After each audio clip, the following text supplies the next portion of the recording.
The finale opens with a flashback to Finn speaking with his mother Minerva inside the digital world. Finn checks in on her, asking how she's feeling. Minerva says she's doing better and thanks him for dealing with the burger mites. Robob praises Finn's bravery, and Finn says he'll do anything to protect her data. Minerva reveals she's set Finn up on a date with Princess Bubblegum, assuring him that this time the date is a real human, not Minerva bot in disguise. Finn refuses, explaining that he already has a girlfriend. He tells her about Huntress Wizard, how she exists across different planes and doesn't even own a phone. Minerva worries Finn is wasting his youth and wishes he had someone who could live in the present with him. Finn reassures her, even though she admits she can't remember what gumbo tastes like anymore. The story cuts to present-day Ooo. Finn is dying, surrounded by Minerva's robots, Princess Bubblegum and co. Princess Bubblegum insists Finn must be preserved at all costs. She proposes uploading his mind to a permanent mechanical body so that he can live forever, like her and Marceline. Minerva hesitates, wishing she had Finn's living will, though she admits she kept burning them whenever she made one. The Minerva bots locate the techno coffin, and Princess Bubblegum declares that whether the process succeeds or fails, it's better than letting Finn die naturally. After a test run, Princess Bubblegum announces to the Candy Kingdom that this is Finn the human's final day. Elsewhere, Gary and Marshall Lee arrive at the sweet spot and are devastated to find it completely destroyed, the result of Fiona's breakdown in the previous episode. Gary is heartbroken and furious, convinced Queenie must be responsible. Fiona arrives and admits the truth, she did it. She didn't mean to, but she lost control. She begs them to let her fix things. They don't respond and walk away, leaving her devastated. She then overhears Hunter and Fennel talking. Fennel admits that seeing Fiona kiss DJ Flame hurt more than she expected, not because of jealousy, but because she thought Fiona could have been her friend. She's confused by her actions and unsure what she really wants. Meanwhile, Huntress Wizard is trapped in the void between realities after her portal crystal broke earlier. Witch Wizard mocks her, claiming she is stuck forever. Huntress Wizard responds that she knows another way out. She connects herself to the magical seeds she planted across dimensions, forcing her body to regrow in different universes.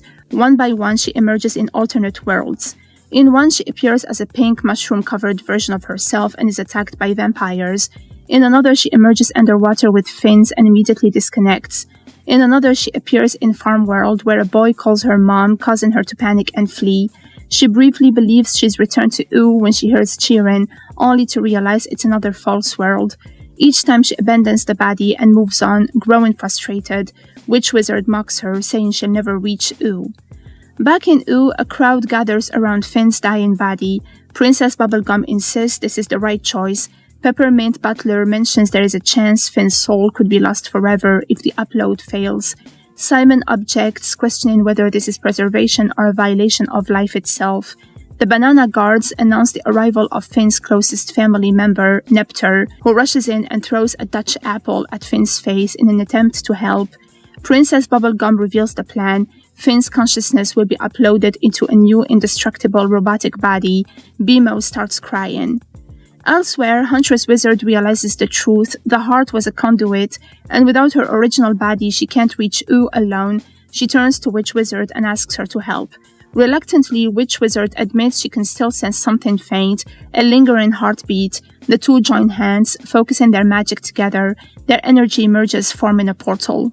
As Finn lies dying in Ooo, the people who love him gather around and begin singing a lullaby as he is put inside the techno coffin.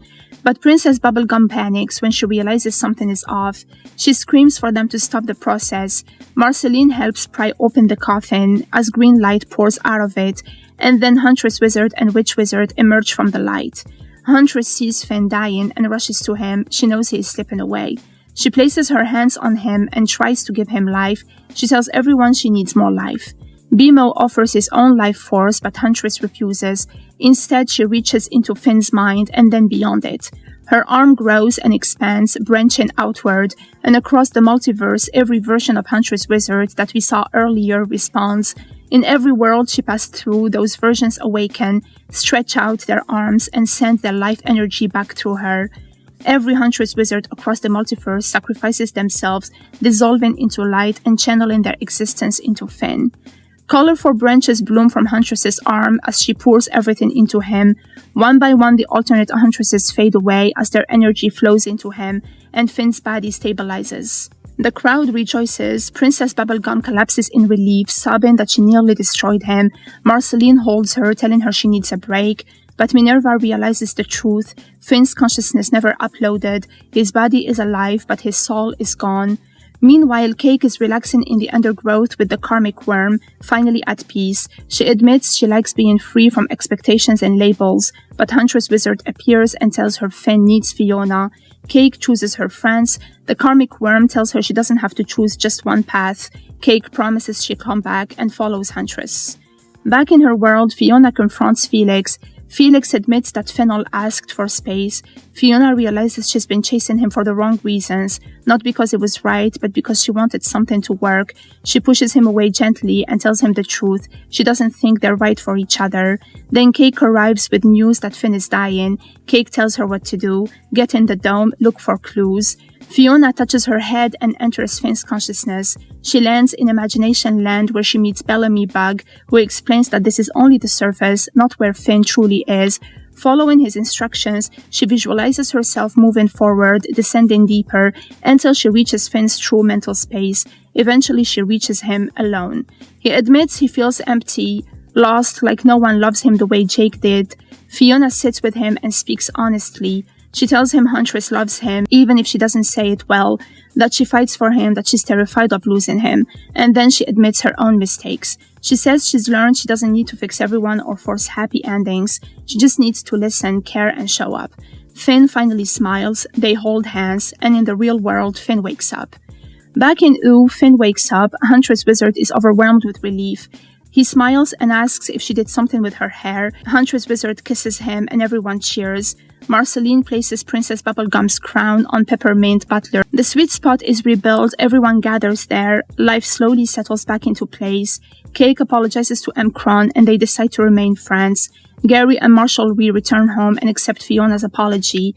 Huntress takes on a guiding role, helping others understand the heart. Finn begins repairing Neptune. Gary teaches Bacon. Marshall Lee plays music with the Ice Queen. Cake poses for art. DJ Flame entertains kids. Fennel and Fiona make up with Fennel resting her head on Fiona's shoulder. Fiona walks on the street, picks a flower and places it on her hair. She then finds a dead-end street and recalls the words that Venus said to Alice, go beyond the end of the peach. Fiona kicks through the barrier. A vast green field opens up. Cake leaps onto her. Hunter and Fennel follow. Fiona runs off, holding hands with Fennel. They run together, laughing and having fun. A post-credit scene shows Marshall Lee singing in public. Then Hanson Abadir, who is Marceline's father, shows up, complimenting his song and asking for a minute of his time, and the season ends.